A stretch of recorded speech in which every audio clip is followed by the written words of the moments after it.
وصفة النهاردة للموظفة اللي جاية مستعجلة ويا دوبك ما عندهاش غير نص ساعة بس عشان تحضر فيها أكلتها. أنا النهاردة هخليكي تعملي أكلتك كلها في نص ساعة، وغير كده وكده في حلة واحدة عشان ما تغسليش مواعين وتوفري باقي اليوم تعملي فيه كل اللي انت عايزاه. تابعوا معايا الفيديو للآخر، ولو عجبكم شجعوا أختكم نشوة بلايك كتير، ونبدأ مع بعض ونقول بسم الله. اول حاجه معايا بصلتين كبار، ضفت عليهم كميه كويسه من النشا، يعني معلقتين من النشا، وابتديت ان انا احمرهم بالشكل اللي انتوا شفتوه معايا ده. وانت بتحمري البصل هنا ما تقعديش تقلبي فيه، اما ياخد لون قلبيه. بنروح للخطوه التانية، واول خطوه هتعمليها هي تحمير البصل، علشان بعد كده هتاخدي معلقتين كبار من الزيت اللي حمرتي فيه البصلايه، وتروحي ضيفاها وضيفه عليهم نص كوبايه من المكرونه لسان العصفور لحد لما تتحمر معاكي وتبقى بالشكل ده. في الوقت دوت هتكوني محضره كوبايه واحده بس من الرز المصري المغسول ومتصفي كويس جدا. هتنزلي بالرز وتفضلي تقلبي لحد لما يكتسب سخونيه من الزيت، وبعد كده تروحي ضيفه عليه باقي مكوناتنا اللي هي معلقه من الكمون، معلقه من الكزبره، وكمان فصين من الثوم المهروس، معلقه صغيره من الخل، وكمان هتقلبي تقلبتين. وعايزه اقول لكم ان احنا النهارده مكوناتنا بسيطه جدا، وغير كده وكده ما فيهاش توابل كتير. ببقى محضره في الوقت ده كمان نص كوبايه من المكرونه الصغيره خالص، وكمان واحدتين كده من المكرونه الاسباجيتي. هتبتدي ان انت تكسريهم، وبالمناسبه ممكن ما نضيفش مكرونه سباجيتي اصلا ونكتفي بالمكرونه الصغيره.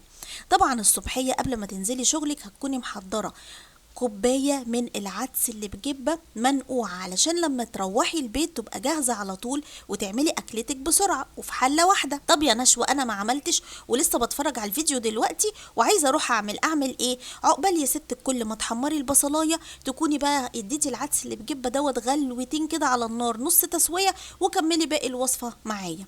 بعد ما بتضيفي العدس بتضيفي الملح وتظبطي الملح كويس جدا، وتروحي مغطية عليه وأكنك بتسوي تسوية الرز العادي، وهوريهولك دلوقتي. اول لما يغلي بنهدي عليه النار خالص وبنكمل بقيه وصفتنا. حله عندك على النار بتضيفي 3 معالق كبار من الزيت اللي حمرنا فيه البصلايه، وكمان هتضيفي 5 فصوص ثوم مهروسين. هتقلبي التوميه لحد لما تاخد اللون الاصفر. في الوقت دوت كمان هتضيفي معلقه كبيره من الخل، كمون، كزبره، نص معلقه شطه، وكمان هتضيفي معلقه حلوه كده من البابريكا. هتكوني كمان محضره كوبايه ونص من عصير الطماطم الفريش، ومعلقتين كبار من معجون الطماطم او صلصه الطماطم.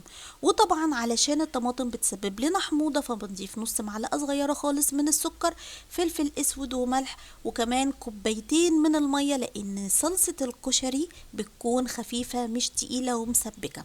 وده الكشري بتاعنا اللهم بارك. عايزه اقولك الريحه قلب البيت.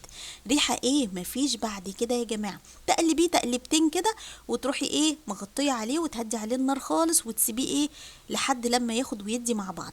بتروحي عندك بقى في طاسه تانية بتضيفي كمان معلقتين كبار من الزيت، عليهم كمان 5 فصوص ثوم مهروسين، وتفضلي تقلبي التومه لحد برضو لما تاخد اللون الاصفر الفاتح. وتضيفي في الوقت دوت ربع كوبايه من الخل، كمان عليهم نص كوبايه من الميه، كمون، كزبره، فلفل اسود، وكمان هتضيفي الملح وتظبطي الملح بتاعك.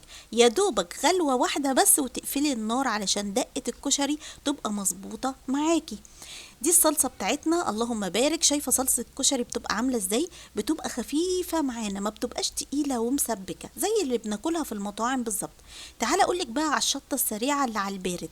بتجيبي معلقتين كبار من الشطه، بتضيفي عليهم الملح، وكمان بتضيفي عليهم الصلصه اللي احنا كنا عملناها بتاعه الكشري. تفضلي تضيفي صلصه لحد لما القوام يظبط معاكي، اللي هو لا تقيله قوي ولا خفيفه قوي، لحد لما تبقى معاكي بالشكل اللي انتوا شايفينه معايا ده.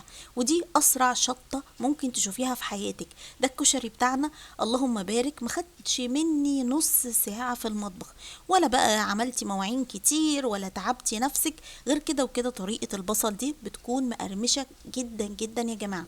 اتمنى كل اللي وصل معايا لحد دلوقتي في الفيديو ان هو يقول لي رايه ايه في الكشري اللي احنا عملناه النهارده، وايه تريكاتكم انتوا كمان. جربتوا قبل كده الكشري الحله الواحده ولا دي اول مره تشوفوها؟ لو اول مره تشوفوها جربوها وعلى ضمانتي. انتوا عارفين انا ما بقول لكمش حاجه وبتطلع اي كلام.